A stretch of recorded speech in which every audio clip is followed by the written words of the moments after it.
ഒരു അഴിമതി കേസിൽ ഒന്നിനു പുറകെ ഒന്നായി തെളിവുകൾ വന്നുകൊണ്ടേയിരിക്കുന്നു. ഇനി ദിവസം കഴിയും തോറും കൂടുതൽ തെളിവുകൾ പുറത്തു വന്നുകൊണ്ടേയിരിക്കും. ആ സാഹചര്യത്തിൽ മുഖ്യമന്ത്രി സ്ഥാനം രാജിവെക്കാൻ തയ്യാറാകണം. ഞാൻ മുഖ്യമന്ത്രിയായതിന്റെ അന്നു മുതൽ കേൾക്കുക മുഖ്യമന്ത്രി രാജിവെക്കണം, മുഖ്യമന്ത്രി രാജിവെക്കണം. നിന്റെ കയ്യിലിരിപ്പതായിരുന്നല്ലോ. ഇനി അദ്ദേഹം അതിന് തയ്യാറായില്ല എന്നാണെങ്കിൽ പാർട്ടിക്ക് നാണക്കേടുണ്ടാക്കാതെ രാജിവെച്ച് പുറത്തു പോകണമെന്ന് പാർട്ടി തന്നെ നിർദ്ദേശിക്കണം. ഇപ്രാവശ്യം അന്റെ വക്കാലത്ത് പിടിക്കാൻ പാർട്ടിയെ കിട്ടൂല. താൻ നേരെ വിട്ടോ പൂജപ്പുരയ്ക്ക്. എത്രയും വേഗം രാജിവെച്ച് പുറത്തു പോകുക എന്നതാണ് മാർഗം. ദൈവമേ, ഇത് വലിയ പുലിവാലായില്ലോ. കേരള മുഖ്യമന്ത്രി ആ സ്ഥാനത്തിരിക്കാൻ പാടില്ല. മുഖ്യമന്ത്രി പിണറായി വിജയൻ കുറച്ച് വർഷങ്ങൾക്ക് മുമ്പ്, കൃത്യമായി പറഞ്ഞാൽ ഉമ്മൻചാണ്ടി സർക്കാരിന്റെ കാലത്ത് ഉമ്മൻചാണ്ടി സർക്കാരിനെ വീഴ്ത്താനുള്ള ശ്രമങ്ങൾക്കിടയിൽ നടത്തിയ ഒരു പ്രസംഗത്തിന്റെ ഭാഗമാണ്. വല്ലാതെ നാറി ഇറങ്ങിപ്പോകുന്നതിനേക്കാളും നല്ലത് പെട്ടെന്ന് തന്നെ രാജിവെച്ച് പോകുന്നതാണ്. ഇത് ഞാൻ അങ്ങോട്ട് ചോദിക്കേണ്ട ചോദ്യമല്ലേ? മുഖ്യമന്ത്രി സ്വയം രാജിവെക്കാൻ തയ്യാറാകുന്നില്ല. അദ്ദേഹത്തെ കൊണ്ട് രാജിവെപ്പിക്കുന്നതിനും അന്വേഷണം നേരിടുന്നതിനും കൂടുതൽ ശക്തമായ പ്രക്ഷോഭത്തിലേക്ക് നീങ്ങേണ്ടി വരും എന്നാണ് ഞങ്ങൾ കാണുന്നത്. ഒരക്ഷരം പോലും തെറ്റിയില്ല.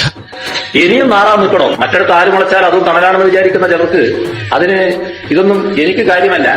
ഇയാളെ ഇനി നമ്മൾ വിശ്വസിക്കൂല. കള്ളെ കാട്ടുകളെ ഒരു നിമിഷം പോലും ഇനി കേരള മുഖ്യമന്ത്രി ആ സ്ഥാനത്തിരിക്കാൻ പാടില്ല. ശശിയെ എന്നാണ് ഈ പറയുന്നത്?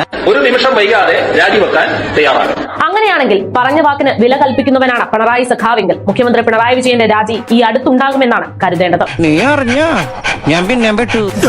ഇതിനാണ് അവനവൻ പാരാന്ന് പറയുന്നത്. കാരണം മാസപ്പടി വിവാദത്തിൽ മകൾ ഉടൻ തന്നെ അകത്താകും എന്നത് ഉറപ്പായി കഴിഞ്ഞു.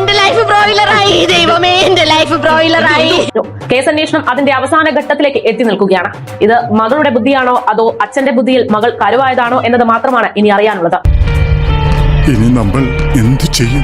കർമ്മഫലം കൊണ്ടാണോ മുഖ്യന് ഇപ്പോൾ ഈ ഗതി വന്നതെന്ന സംശയവും നിലനിൽക്കുന്നുണ്ട്.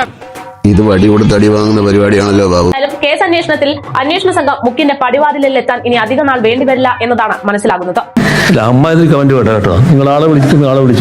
മുഖ്യൻ അന്ന് പറഞ്ഞ പോലെ നാറി നിൽക്കുന്ന അവസ്ഥ. അപ്പോൾ മുഖ്യൻ രാജിവെക്കേണ്ട സമയം ഇതാണ് എന്ന് പറയേണ്ടിയിരിക്കുന്നു. അപ്പൊ പിന്നെ മുഖ്യൻ അന്ന് പറഞ്ഞതുപോലെ ഉടൻ രാജിവെച്ച് പുറത്തു പോകാനുള്ള സമയമായിരിക്കുന്നു.